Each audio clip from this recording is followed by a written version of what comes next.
Good morning for real this time. Good morning. Good morning.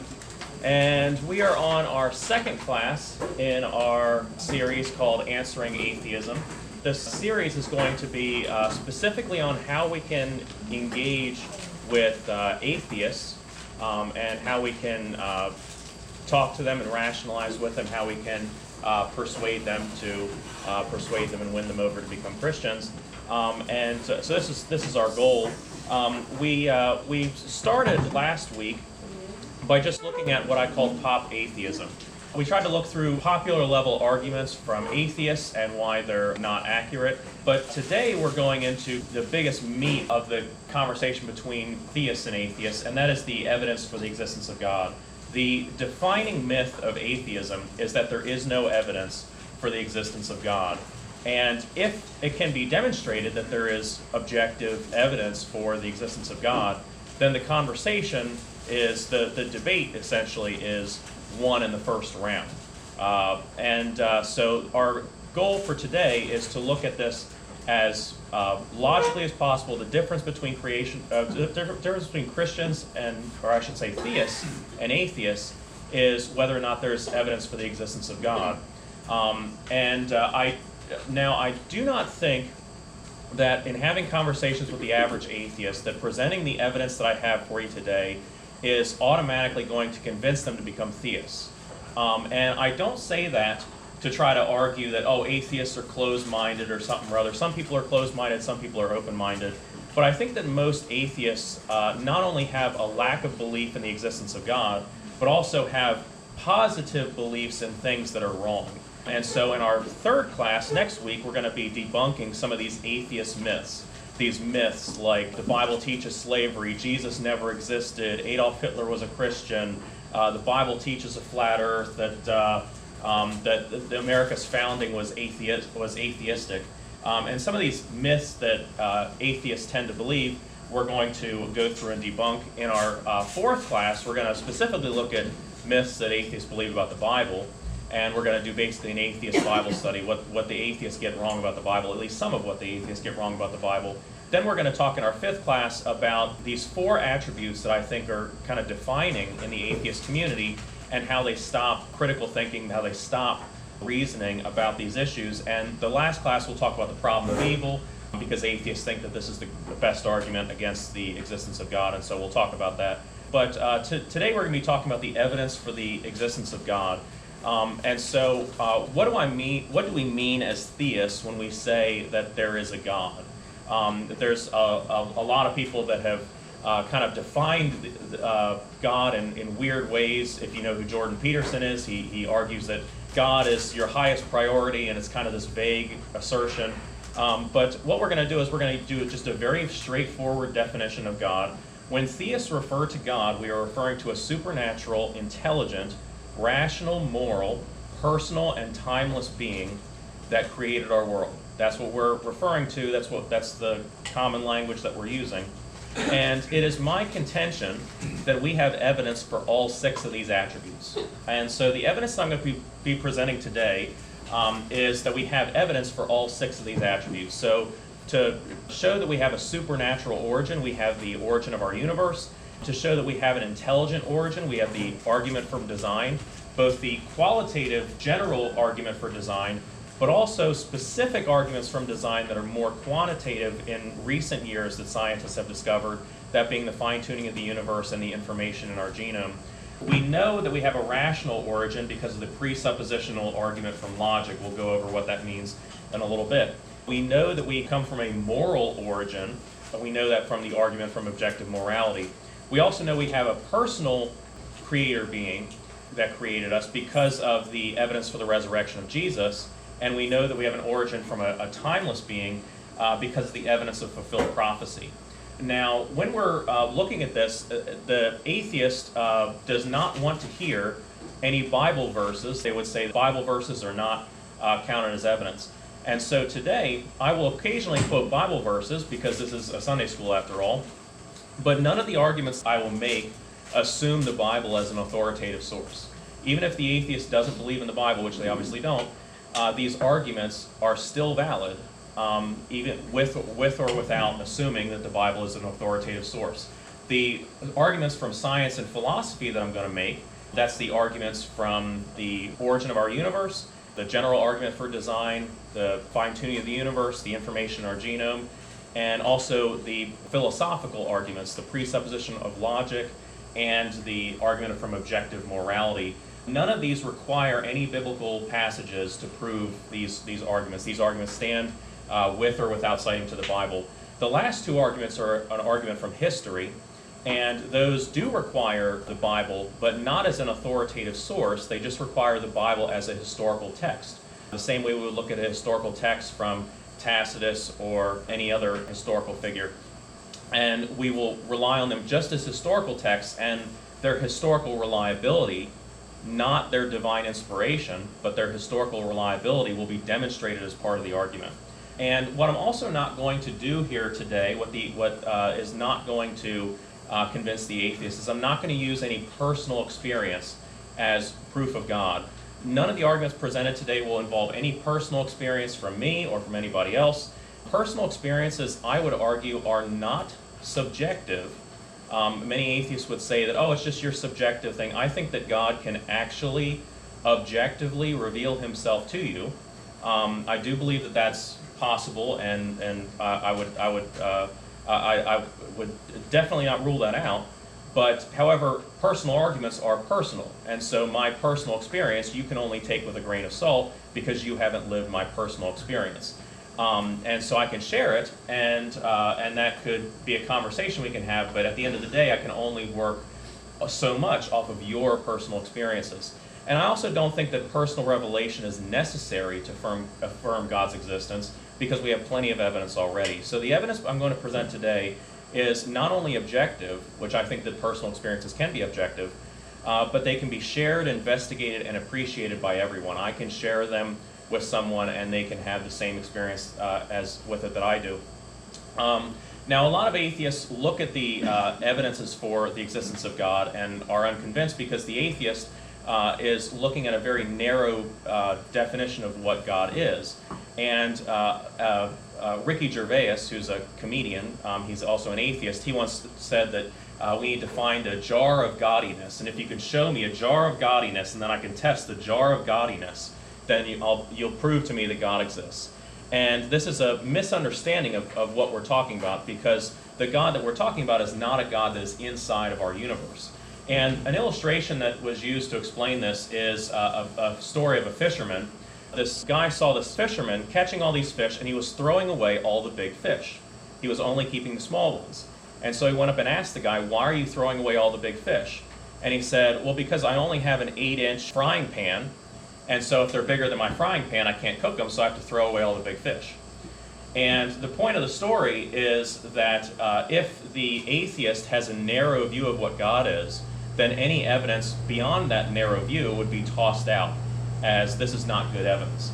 If God caused the universe, then he must be beyond and greater than the physical dimension. Therefore, we may discover the effects or evidence of God in the universe, but not necessarily observe the essence of God within the universe. God is not some guy who's hiding behind a cloud, and we just have to find the right cloud to find him. That's not how we argue the existence of God. I like this meme that's the atheist, and the flea is arguing that there's no proof of the existence of a dog, because the dog's not in front of him, not behind him, not to the side, not to the left. He's not behind all those hairs. He can't find where the dog is, so he doesn't think that there's a dog, and he just needs to broaden his horizon a little bit. And this is the God that the Bible describes as a God that dwells not in temples made with hands. This is a God outside of time, space, and matter. And also to clarify that even though I'm a Christian, and I'm a Christian apologist, I advocate for Christianity, the goal of this class is to prove theism, not Christianity. And a lot of atheists have this kind of like 100% or nothing, but we need to take things step by step. In one conversation with an atheist, I'm not going to be able to prove in that one conversation everything about the Christian religion. I'm not going to be able to prove the Trinity. I'm not going to be able to prove the infallibility of the Bible, not in one sitting. So we need to take things step by step.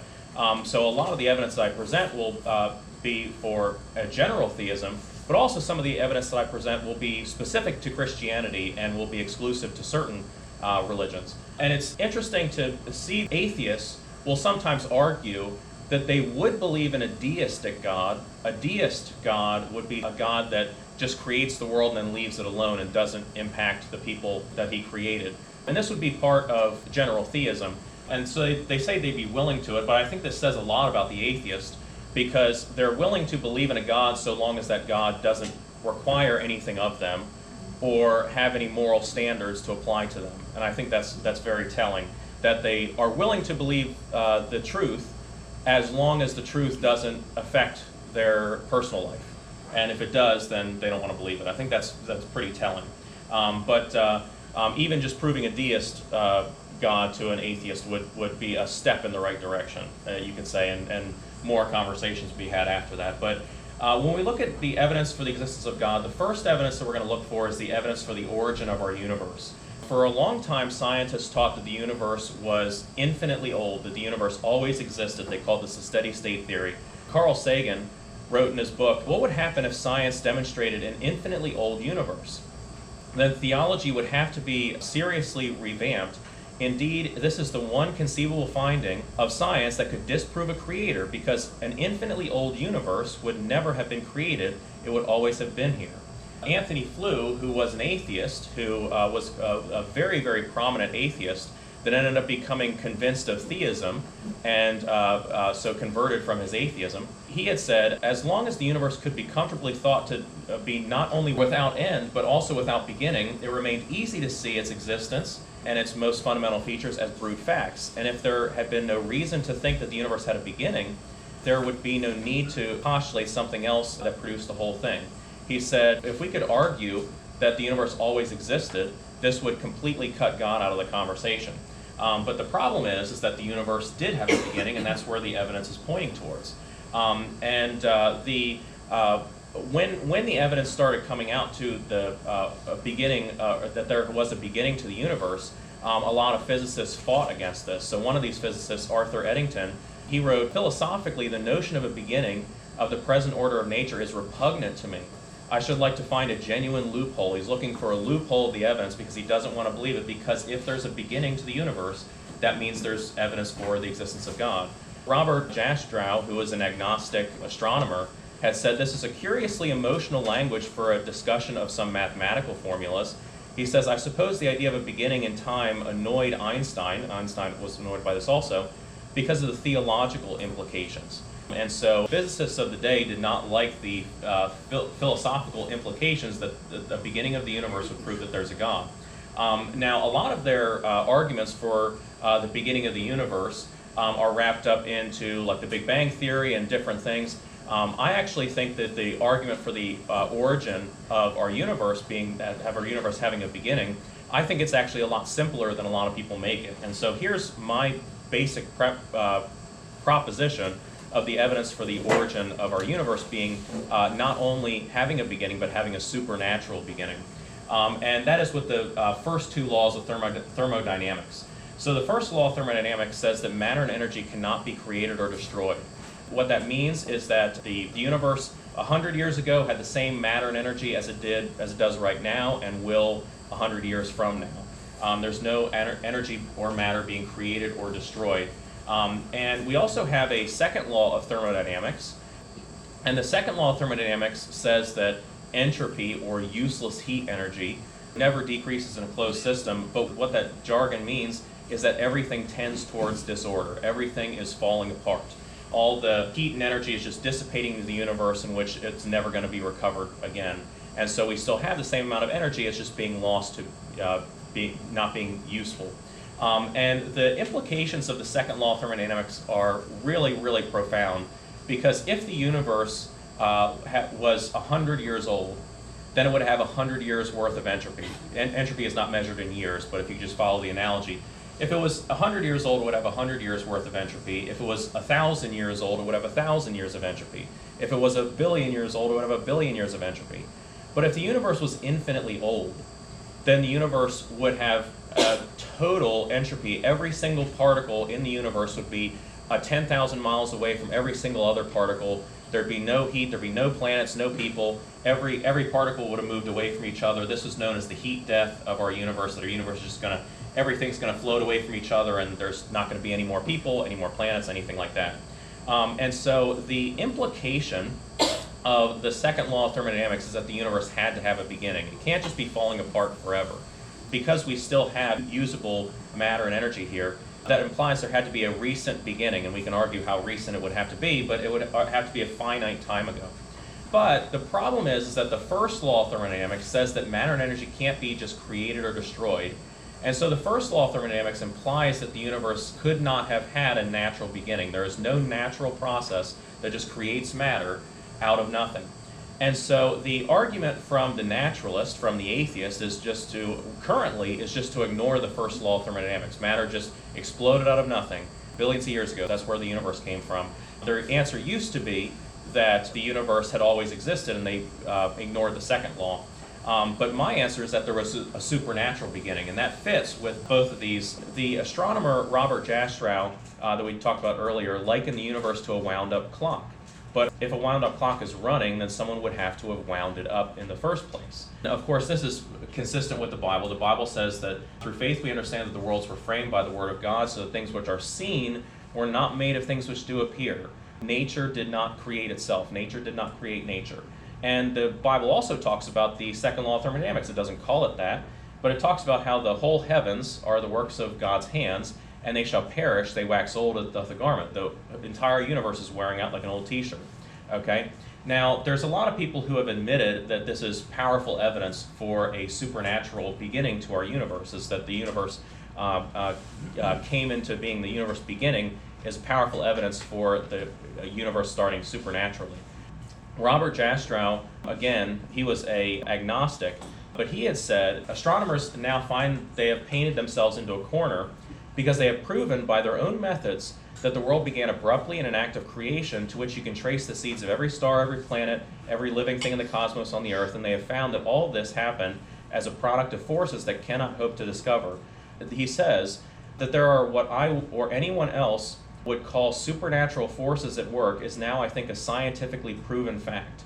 Arthur Eddington had said the beginning seems to present insuperable difficulties unless we agree to look on it as frankly supernatural. The guy who was a Big Bang theorist, Robert Wilson, he said the steady state theory, the idea that the universe just always existed, turned out to be so ugly that people dismissed it. The easy way to fit the observation was the least number of parameters was one in which the universe was created out of nothing in an instant, and it continues to expand. And he says, certainly there was something that set it all off. Certainly if you are religious, I can't think of a better theory of the origin of the universe to match with Genesis. The idea that the universe began is a profound agreement with the Bible. This also fits with kind of our common sense. So Bill Gates could make a computer, but Bill Gates isn't in the computer. Bill Gates is outside of the computer. And so if the computer became sentient and tried to figure out how it got there, if it's only looking inside the computer, it's never going to figure out the answer. It has to look outside the computer. We have to look outside of our universe to find our origin, and that's what we would call supernatural. It also makes sense to say that if the universe was infinitely old, then we would have come after an infinite amount of time, but you can't count past infinity. An infinite universe just doesn't make a whole lot of sense. Now, there are ways that people try to kind of squirrel around this argument. So they claim, so if you claim the universe always existed, you go against the second law of thermodynamics. If you claim the universe exploded out of nothing by natural processes, you go against the first law of thermodynamics. People like Lawrence Krauss will claim that things in physics will create something out of nothing. So he wrote this book, A Universe from Nothing, in which he argues, indeed, something from nothing may have been required for the universe to come into being. Moreover, all science suggests this is how the universe could have arisen. I stress the word could here because we may never have enough empirical information to resolve this question unambiguously, but the fact that a universe from nothing is even plausible is certainly significant, at least to me. What he's actually doing here is he's creating a logical fallacy where he's saying it could happen because it had to happen. But why does he say that it had to happen? And of course he says this because he wants to believe in atheism. He says, what I can claim definitively is I wouldn't want to live in a universe with a God. What he has to do in order to do this is he has to actually redefine nothing. So he has to talk about quantum fluctuations and things like that, but that's not nothing. And so he actually had argued, he says, I don't really care about what nothing means to a philosopher. I care about the nothing of reality. And if the nothing of reality is full of stuff, then I'll go with that. So if nothing doesn't mean nothing, then it can come up with something. It's like, yeah, but you just redefined your terms. It doesn't mean anything. I heard somebody once tried to argue that the whole universe was squished in a little tiny dot called the singularity, and that singularity was infinite and always existed. And I said, but that breaks the second law of thermodynamics. And they said, oh, the second law of thermodynamics doesn't apply. And that's what they said. And I said, well, if the second law of thermodynamics doesn't apply, then it would never have expanded into what we have today. I don't think there's any way around the first two laws of thermodynamics. So how exactly do atheists respond to this as evidence? Well, one of the things they'll do is they'll ask who created God. If God created the universe, then who created God? Sam Harris does this. If God created the universe, who created God? Christopher Hitchens argues this. To postulate a designer or creator only raises the unanswerable question of who designed the designer. And he says that it is difficult or impossible to prove against the philosophers that there cannot be an infinite regress. Something caused the universe, but something caused that, and something caused that, and something caused that, and something caused that. And he said that's a valid answer to him. So it's just you know, what's the Earth sitting on? It's sitting on a turtle. What's the turtle sitting on? It's sitting on another turtle. You know, it just keeps going down. Turtles on turtles on turtles. He thinks that that's a valid argument. But this is not a valid argument. First of all, it's a lot of times atheists phrase questions as if they're as if this is a proof against what you're saying. But this is just a question. This is not a proof. If an archaeologist finds an inscription on a buried marble monument, he logically posits that an intelligent human inscribed it there. But suppose Richard Dawkins comes along and says, now your explanation just won't do unless you could tell me who created the human who made the inscription. But that's just a question, that's not actually a disproof. The real problem with this is that they're mistakenly applying the same causality of a created world with an uncreated God. They say if God created the universe, then who created God? I would say if a baker baked a cake, then who baked the baker? Now, it doesn't work because a baker wasn't baked. It's just a category error. God is eternal. God wasn't created. And so you're arguing the wrong thing.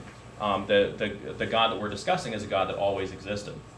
And it's funny because Frank Turret, in his book Stealing from God, says, finally, why do atheists find it so hard to believe in an eternal God? For centuries, atheists had no problem believing in an eternal universe. Anthony Flew criticizes Richard Dawkins. Richard Dawkins says, well, if God created the universe, that means that God has to be more complicated than the universe. And Anthony Flew says that's ridiculous. He just makes this claim. He doesn't back it up. He says, what is complex about the idea of an omnipotent, omniscient spirit, an idea so simple that is understood by the adherents of all three great monotheistic religions? God is simple, not complex, because God is a spirit, not a material object, hence does not have parts. But this is just a false argument from Richard Dawkins. One of the things that Dan Barker does to try to respond to this is he says, I have a debate tactic on hand that I rarely use, but is very effective when it happens. He says this person, Dr. Shelley, was one of the victims of the debate. He says, here's what you do. If the theist brings up the second law of thermodynamics, ask he or she knows how many laws of thermodynamics are. So he says, oh, well, what are all the laws of thermodynamics? And you say, I don't know all of them. And he says, see, that's because you're stupid, you don't know all the evidence. Here on the screen, here's the 4 laws of thermodynamics. There's the 3 laws and then the 0th law. The 0th law and the 3rd law have nothing to do with the conversation. But he just wants to make you feel like you're stupid instead of actually engaging with the argument. He'll say that if God can be infinite, why can't the cosmos? Well, first of all, God's not a number. He's not an infinite number. God's eternal. But if you say, why can't the cosmos be eternal, that's because of the second law of thermodynamics. And he's just not listening to the argument. He says if it's possible to think of God as uncaused, then it's possible to think of the same as the universe. But again, it's not, because the universe had a beginning, God does not. And Sam Harris tries to argue, well, we just don't know where the universe came from, and people who pretend to know are the problem, because you're pretending to know something that you don't. But we are basing this off of the evidence. We're saying that we have evidence for a supernatural beginning. That's all we're saying, and we're going to follow the evidence where it leads. Now, the next argument we're going to look at is the general argument from design. This is the most common argument for God, or certainly one of the oldest. Paul writes this in Romans 1:20 as his famous quote. He says, "For the invisible things of him from the creation of the world are clearly seen," having a little play on words there, "being understood by the things that are made, even his eternal power and Godhead, so they are without excuse. everyone can look at creation and see that there is a God. William Paley is a famous Christian philosopher from the 1800s, and he argued that if you found a watch in the forest, you never saw the watchmaker, you can conclude that somebody made this watch. This is Paley's watchmaker analogy. The agnostic philosopher, modern-day philosopher David Berlinski, had said it's worth remarking it is simply a fact that this courtly and old-fashioned argument is entirely compelling. We never attribute to the existence of a complex artifact to chance. This is an agnostic saying, yes, this is completely valid. Thomas Paine, who was important in, he was a writer at the time of the American Revolution, he was a harsh critic of Christianity, but he was very much persuaded of this argument from design. He says, when we examine the extraordinary pieces of machinery, an astonishing pile of architecture, a well-executed statue, or a highly finished painting, our ideas are naturally led to think of the extensive genius and talent of the artist. How then is it that when we study the works of God in creation, we stop short and do not think of God? The evil that has resulted from this error in the schools is in teaching natural philosophy as an accomplishment only of having been of generating the pupils a species of atheism. But infidelity, by ascribing every phenomenon to properties of matter, conceives a system for which it cannot account, and yet it pretends to demonstrate. So he's criticizing them for pushing this naturalistic worldview, because obviously design requires a designer.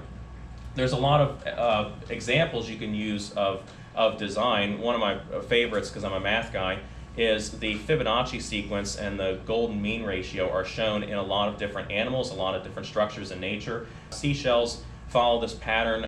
Galaxies follow the same pattern. Sunflowers follow the same pattern. Spider webs follow the same pattern. Pine cones follow the same pattern. Actually, whales follow the same pattern when they're fishing, when they're doing what's called bubble net feeding. They go around and make this structure to kind of push all the fish into one area. But really, any living creature you look at and say, obviously this was designed. One of my favorites is to point out not just the design of fully formed living creatures, but also developing living creatures. And one of I was reading an evolutionist who made this argument. He says, imagine the engineering challenge of trying to grow a car. So you have a tiny Hot Wheels car that's fully a car. It has all it's just a tiny car. It's not a fake car. It's a little car. Has all the pieces to it, and you have to grow it into a full-size car by changing one part at a time. He says that would be an extraordinary feat, but it has to be functioning the whole time. That would be an extraordinary engineering feat of which we would have we wouldn't even begin to understand how to do that.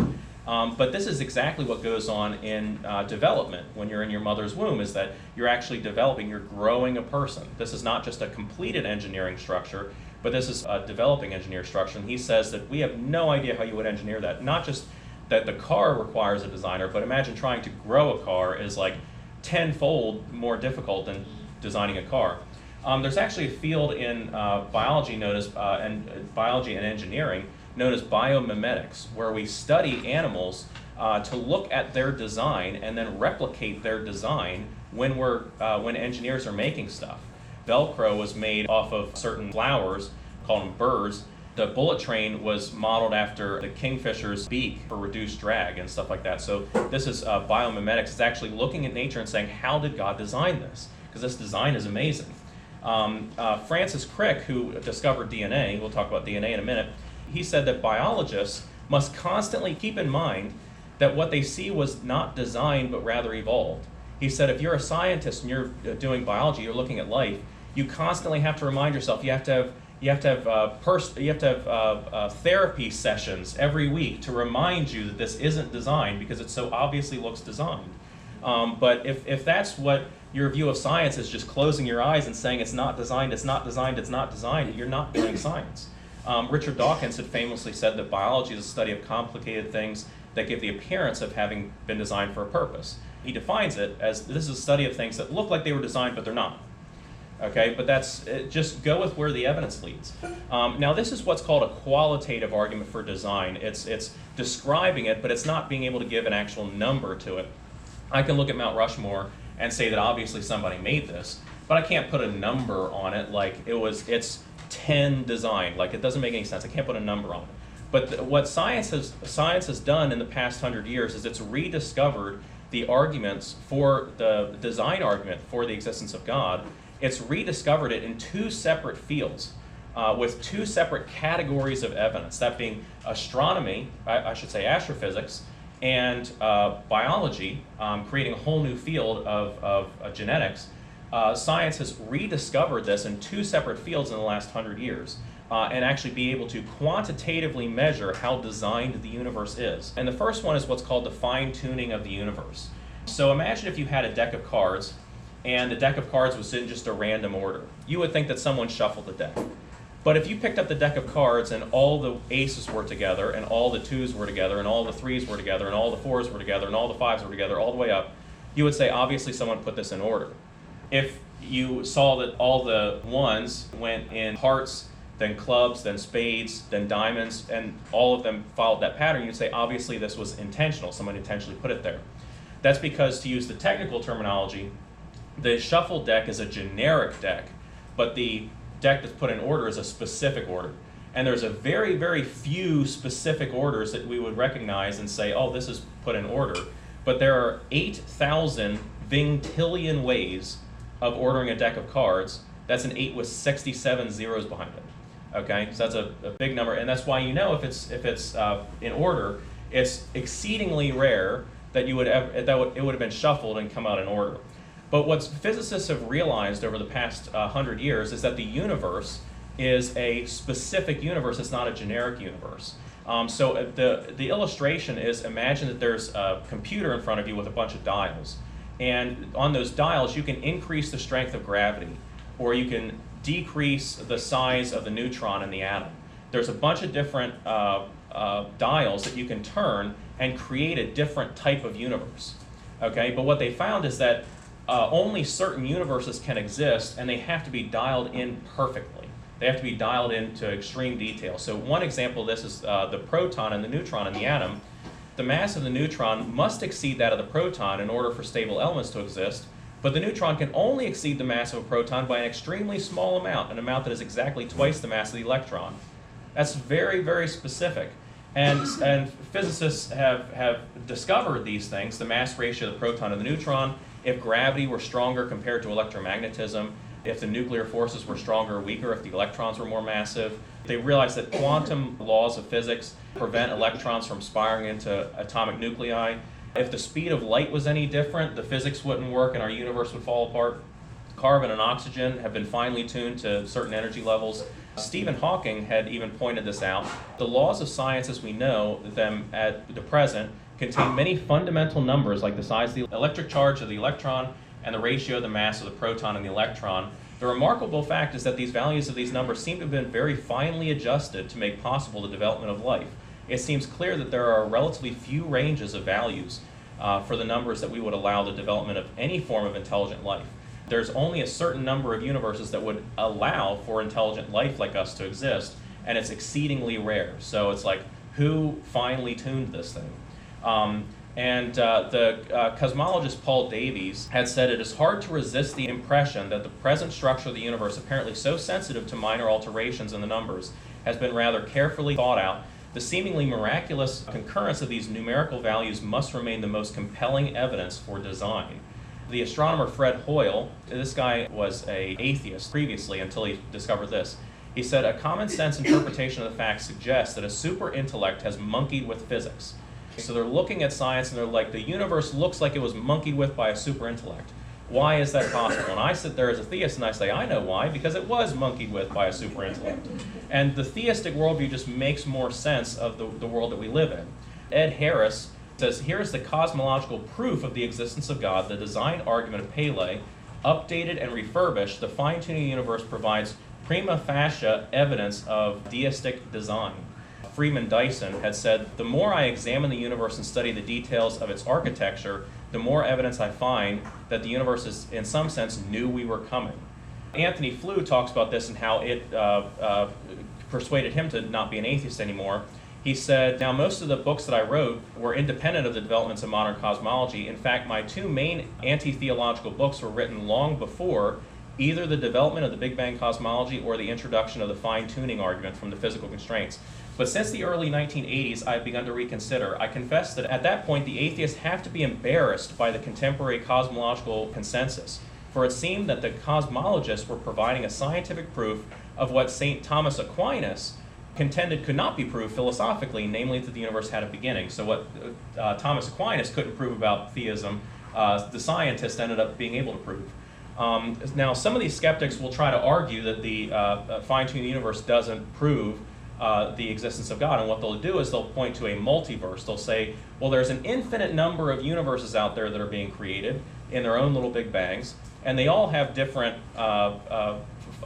tunings, they all have different physical constraints, and some of them, most of them don't host life because they can't, because there's no planets, because they can't host life.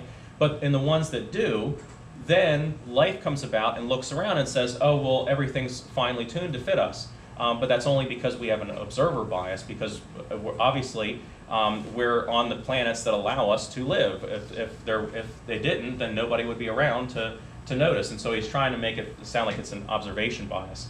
William Lane Craig pointed out the silliness of this. He said, if you were dragged before a trained firing squad and they fired and missed, it is true that you should not be surprised to observe that you are not dead, but it is equally true that you should be surprised to observe that you're alive. He said, if you were asked, how did you survive, it would be inadequate to answer, if I didn't, I wouldn't be here to answer you. That's just not an adequate answer. So there's a lot of problems with the multiverse. First of all, there's no evidence of any universe other than the one that we have. It's completely ad hoc. There's no reason to believe that there's other universes, nor could there be any evidence for it because there are other universes. There's no possible way of finding evidence for it. And this also flies in the face of Occam's razor, which says that the simplest answer is the most obvious. They have to make an infinite number of invisible universes just so they can get rid of one invisible God. They say that the reason everything looks finely tuned is because they are required for us to live. But there are also finely tuned aspects of our world that aren't required for our survival, and the moon has a lot of those. The moon rotates in the same time that it revolves, which means we only see one side of the moon. The moon is 400 times smaller than the sun, but also 400 times closer to us than the sun. That's why we can have a perfect eclipse. And no other moon in the solar system does that. But these things aren't required for our survival. But so that the atheists can't make sense of that. The Bible says the heavens declare the glory of God, and the firmament showeth his handiwork. Day unto day uttereth speech, and night unto night showeth knowledge. There is no speech nor language where their voice is not heard. The evidence from the world around us points to the evidence from the heavens, the space, the stars, points to points to theism. Now we also have an argument for the evidence of God from design, but this is from the information in our genome. So we go from way outside into space down into every cell of your body. Now if you were to walk down and you were to see on the beach, it said Bruce loves Rachel, and you were to see that, you would know that somebody put that there. It's not just that it's complex, but that there's actually information, coded information, like a language. And this coded information you can actually measure. This is a measurable thing. This is what we do with computers. We see how many bytes is it. So Bruce Love Rachel is 19 bytes. Your Kindle can hold 16 gigabytes or 6 billion bytes. So we can actually measure how much this information is. But what was discovered in 1953 is that in every single cell of your body, there is information in the genome. There is information inside every single cell of your body in the form of DNA. Now, the only known source of information is that of a mind. If you see Bruce loves Rachel, you don't think that the waves made it. Okay, you know that that had to come from a mind. But what we see is we look into the cell, we look deep in the cell, and we see information that only comes from a mind. This genetic code is the equivalent, in one cell, is the equivalent of 1.5 gigabytes. And when you consider that there are 40 trillion cells in your body, that means your body contains 60 zettabytes of information. A zettabyte is 1,000 billion billion. Okay, that's a lot of information. Richard Dawkins, who's the atheist, had said there is enough information capacity in a single human cell to store the Encyclopedia Britannica, all 30 volumes of it, 3 or 4 times over. And if you don't think that the Encyclopedia Britannica could be made by just putting a pen and paper in a bag and shaking it, then you can't think that this happened by random processes. Bill Gates said the human DNA is like a computer program, but far, far more advanced than any software ever created. The information scientist Hubert Yockey, who worked under Robert Oppenheimer in the Manhattan Project, makes it clear that the comparison scientists such as Dawkins and Meyer make between our English language and the genetic alphabet is not an analogy, but a one-to-one correspondence. It is information. It's not like information, it is information. It is important to understand that we are not reasoning by analogy. The sequence hypothesis applies directly to the protein and the genetic text as well as to written language, and therefore should be treated as mathematically identical. Paul Davies, who was an astrophysicist and evolutionist, he said, "We now know the secret of life lies not with the chemical ingredients, but with the logical structure of organizations arranged of the molecules. Like a supercomputer, life is an information processing system. It is the software of the living cell that is the real mystery, not the hardware." Anthony Flew writes about this in his book. He says, he was asked about this, and he says, "Yes, I now think it does prove the existence of God." He says, "Almost entirely because of the DNA investigations. What I think the DNA material has done is that it has shown by almost unbelievable complexity of the arrangements which are needed to produce life that intelligence must have been involved in getting these extraordinarily diverse elements to work together. It is the enormous complexity in the number of elements and the enormous subtlety of the ways they work together. The meeting of these two parts at the right time and by chance is simply minute. It is all a matter of enormous complexity by which the results were achieved, which look to me like the work of intelligence." And this convinced him to not be an atheist anymore. He talks about how atheists responded to him when he converted. He said, "I have been denounced by my fellow unbelievers for stupidity, betrayal, senility, and everything you could think of." He said, "And none of them have read a word that I've ever written." What some scientists have done is they've created what's called SETI, which is the search for extraterrestrial intelligence. And what they do is they point telescopes out into space and they try to find information. And if they can, not just random signals, but if they can find information coming, like a radio signal that we would send to each other, if they can find coded information, then they know that there's intelligence out there in the universe. Now, they haven't found anything, but if you just point those same things down to the cell, you would see that there's information in our genome, and the same way that they would conclude that there's intelligence out there, we can conclude that there's intelligence in our origin. And atheists who try to argue against this to say that information doesn't come from a mind is ridiculous. Frank Turret says, "Atheists also write books filled with information claiming that information does not require an intelligent source. After reading some of the information in their books, you might be tempted to agree with them." If I told you that there was, when you were forming in your mother's womb, that there was, even before your members were formed, before your arms and legs were formed, there was coded information that was being read off to create your body parts. Even before your body parts were there, there's already coded information. You might think that I'm talking about DNA, but I'm actually talking about Psalm 139. It says, "For thou hast possessed my reins, thou hast covered me in my mother's womb. Thine eyes did see my substance, yet being unperfect, unfinished. And in thy book all my members were written, which in continuance were fashioned, as yet there was none of them." He says, before my members were formed, it was already written down. And this is exactly what DNA is. There's a great song by 33 Miles, a Christian band called There Is a God. And it says, "From the center of my soul to the edge of the universe, creation is crying out, believe it or not, there is a God." And what I love about that is that's what science has discovered in the past 100 years, is that from the deepest center part of me, down to the DNA in my nucleus, all the way to the outside of the universe to see the fine-tuning of the universe, there is evidence for the existence of God. Now, the next argument we're going to have is a little bit confusing to some people. It's philosophical, and sometimes philosophical things are a little bit hard. But this is what's called the presuppositional argument from logic. Okay, now, how many of you guys have ever seen this guy, Wile E. Coyote? Okay, Wile E. Coyote will set traps for the Roadrunner, but what always happens with his traps? They blow up in his own face, right? And so in logic, there are things that blow up in your own face. So this is what Frank Turret calls the Roadrunner tactic. So if you try to make an argument that is self-defeating, then it can't be true. It can't possibly be true if it's self-defeating. So some people will say there are no absolutes. And you say, are you absolutely sure? It can't be right. The argument can't be right because it's self-defeating. They say, well, that's true for you, but it's not true for me. Oh, well, is that true for everybody? You say, you should doubt everything. Should I doubt that? They say, all truth comes from science. Is that a scientific truth? They say all truth depends on your perspective. Does that truth depend on your perspective? They say you're just playing word games with me. Is that a word game you're playing with me? This guy had said in response to the second law of thermodynamics, he said, well, every law has an exception.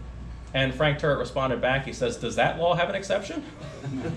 There was a philosopher named Ludwig Wittgenstein, if that's how you pronounce his name, wrote a 500-page book filled with talk about God to tell us that talking about God is meaningless. And Frank Turret said, I guess his editor wasn't too sharp. Christopher Hitchens said, what can be asserted without evidence can also be dismissed without evidence. And so since that statement was given without evidence, we can then dismiss it. Okay? The atheist Daniel Dennett asserts that consciousness is an illusion. One wonders if Dennett was conscious when he said that.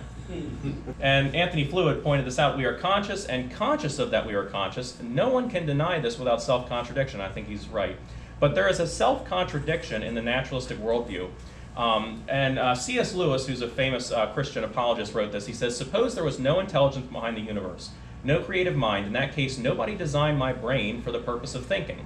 It is merely that when the atoms inside my skull happened, from physical or chemical reasons, to arrange themselves in a certain way, this gives me, as a byproduct, the sensation I call a thought.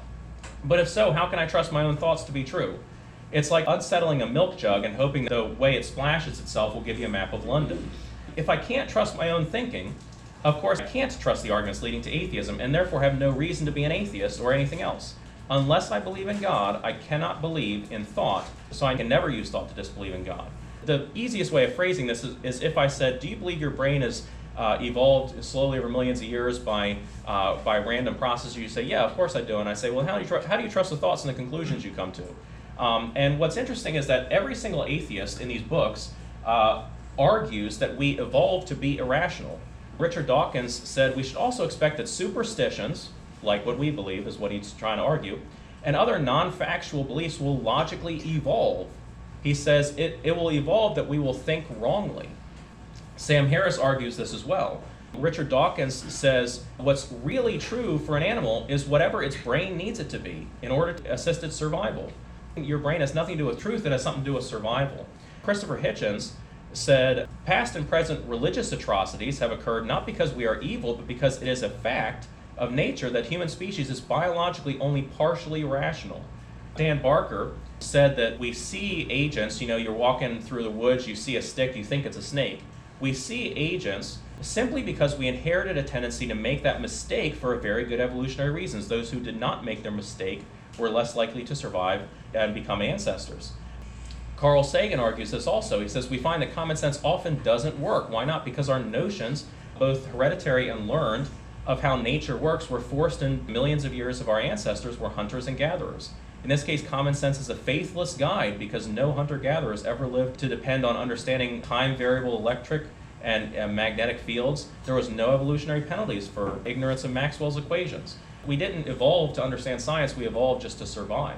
And so why would we trust our brains? Darwin thought this also, but he said, but then arises the doubt, can the mind of man, which has, as I fully believed, been developed from his mind as low as that of possessed by the lowest animals, be trusted when it draws such grand conclusions as he draws? He says, I cannot pretend to throw the least light on such abstruse problems.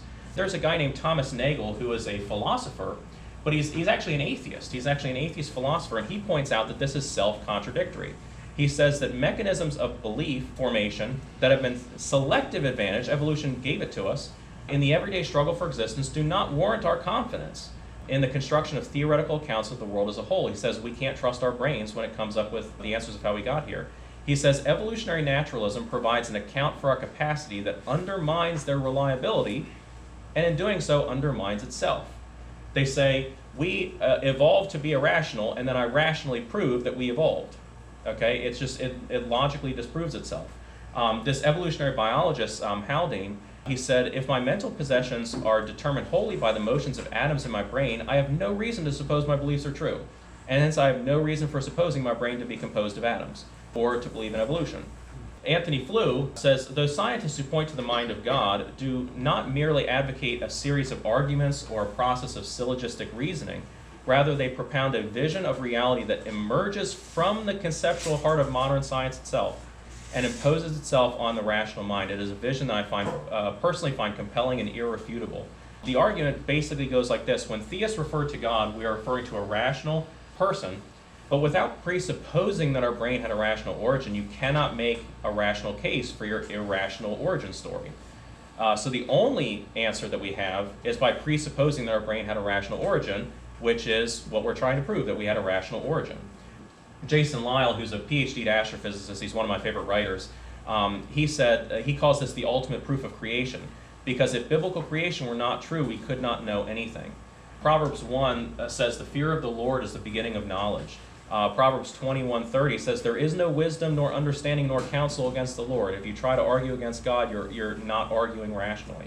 We also have the argument from objective morality. Paul makes this argument the best. He says, for when the Gentiles, which have not the law, do by nature the things contained in the law, these having not the law are a law unto themselves, which show the work of the law written in their hearts, their conscience also bearing witness, and their thoughts the mean while accusing or else excusing one another. There's a false argument that people present. They say that atheists can't have morals without believing in God, and that's actually not true. The argument that Paul makes is that the atheist does have morals even without the Bible, that there's a word of God that's written on their hearts, but without God, they could not have had that objective morality. Therefore, the law of God written in their hearts is the evidence for the existence of God. J. Warner Wallace says, because we have this objective sense, we can look across history and cultures and make meaningful judgments about the moral rightness and wrongness of any given actions. Because we have objective morality, we can look back and say that what Hitler did was wrong.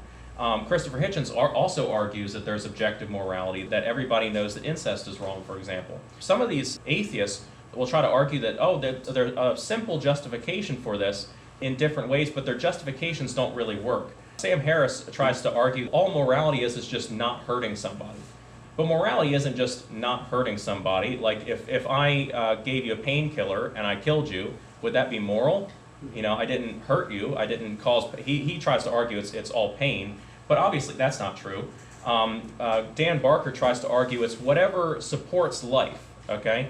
But there are good things that have nothing to do with creating life, like helping your coworker finish their shift.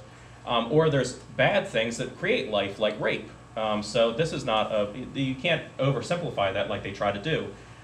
They'll say that we get our morality from evolution, but their morality from evolution is all messed up. Sam Harris argues that rape is evolutionarily selected, but they're not going to argue that that's moral. Your moral conscience testifies against you. That's what Paul is saying. And furthermore, evolution is a process of change, and so morality would have to change. At one point in time, it will be right what Hitler did, but that's obviously goes against our moral intuitions. Atheists will say, I can make my own morality, but you can't write the laws of morality any more than you can write the laws of physics. If you were the arbiter of morality, then nobody could have been moral or immoral until you were born, okay? That's not how it works. So Hitler wasn't wrong because you weren't here to say that he was wrong. That doesn't work. They could say that there is no objective morality. But what they do is that they have to then say that what Hitler did isn't objectively wrong. They say that we can't know objective morality because we disagree. But one of the things about objective morality is we will act immorally. However, we will always know morality when it's given to us. So we might justify our actions to somebody else, but we never justify somebody's actions to us.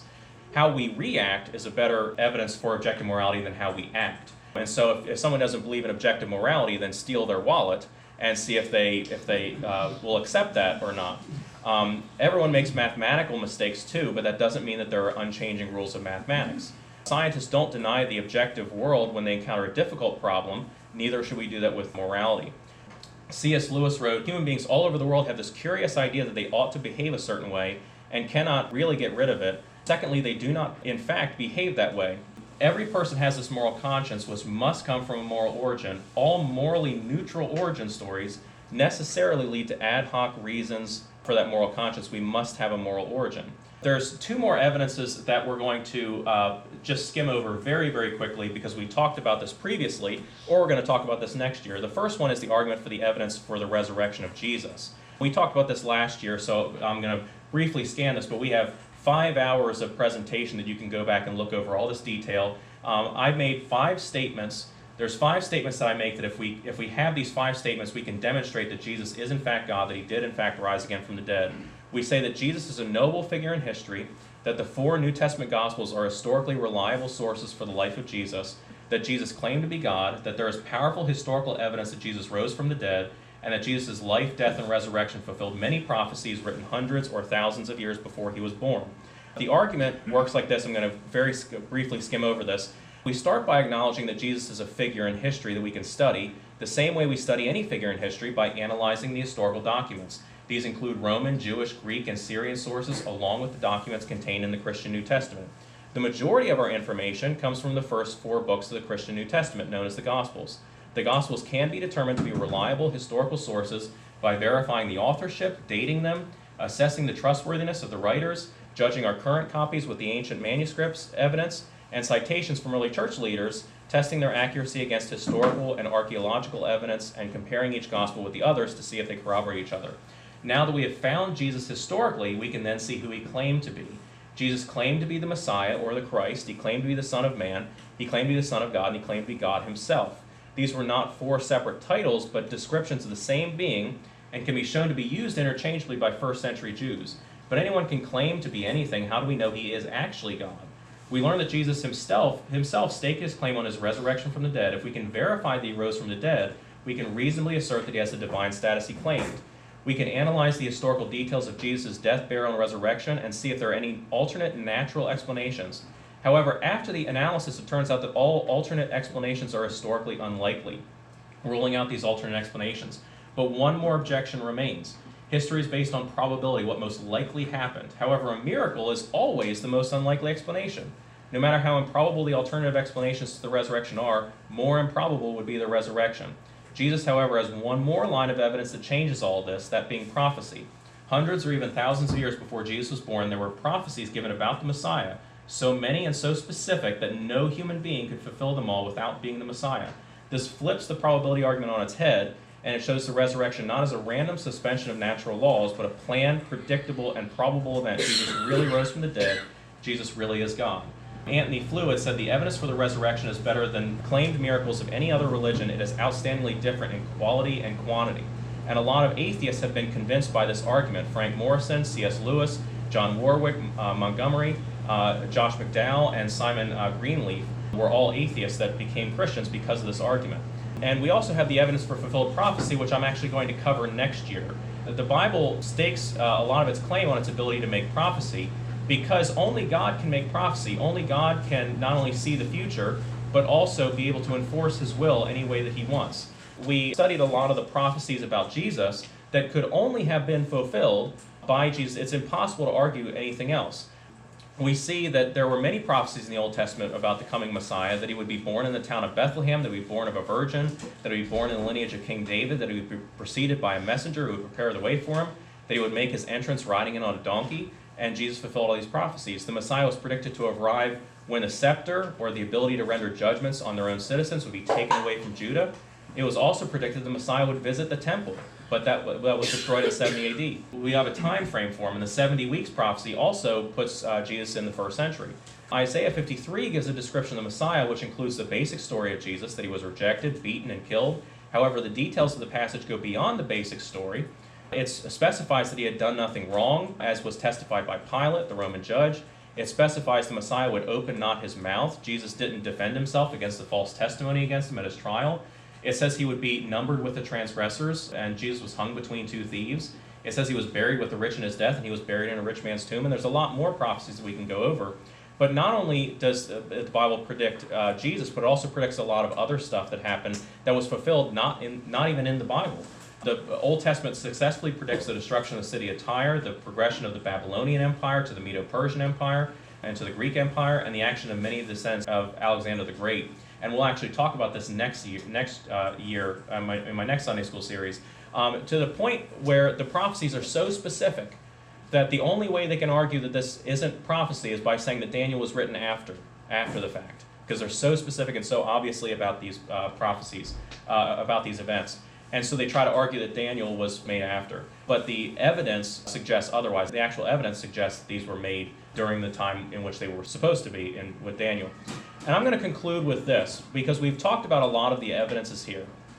But when we look at the evidences for the existence of God, we have to say, well, what's wrong with just saying we don't know? What's wrong with saying that, maybe there's a God, maybe there isn't, but I just don't know? Blaise Pascal had said, who was a mathematician, he said, the evidence of God's existence is more than compelling, but those who insist that they have no need of him will always try to discount that offer. And people try to say that agnosticism is reasonable. They'll say, it's wrong to claim to know things that you don't actually know. So imagine if someone accused you of stealing someone's purse. And I went on trial, I was a witness there, and I said, yes, I saw Pastor Jimmy steal this lady's purse. And they questioned me, and I wasn't actually there. I'm just making it up. It's wrong for me to claim things that I don't actually know. And agnostics will say, if you don't actually know if there's a God or not, then it's wrong to pretend that you know that there's a God. But it's also wrong to claim that you don't know things that you actually do know. That's also wrong. So if Pastor Jimmy did really steal someone's purse, and then I go up on stand and I say, oh, well, maybe I don't know if I really saw what I saw. You know, maybe my vision's bad. Maybe I'm just a brain in a jar somewhere, and I'm just being fed some. Maybe I'm just in the Matrix or something. Like that's ridiculous. It's wrong to claim that you know things that you don't, but it's also wrong to claim that you don't know things when you do, and that could be just as wrong. Frank Turret puts it like this: you're an agnostic because you want to be open-minded, but there's a big difference between being open-minded and empty-minded. In light of the evidence, we think agnosticism is a decision to be empty-minded. After all, isn't the reason we should be open-minded so that we can recognize truth when we see it? Yes, so what are we to do when there's enough evidence to point us to the truth? And so that is, I think, pretty convincing evidence for the existence of God, but I don't think it's going to solve the debate. I don't think because I think there's a lot more steps to this argument. I think there's a lot of myths that atheists believe that we have to debunk. I think that there's a lot of things that atheists get wrong about science. I think there's a lot of philosophical things in the atheist community that we need to correct, and I think we need to answer their questions on the problem of evil. But that is our second class on the evidence for the existence of God. I went about 5 or 10 minutes over. But does anyone have any thoughts, comments, questions, concerns before we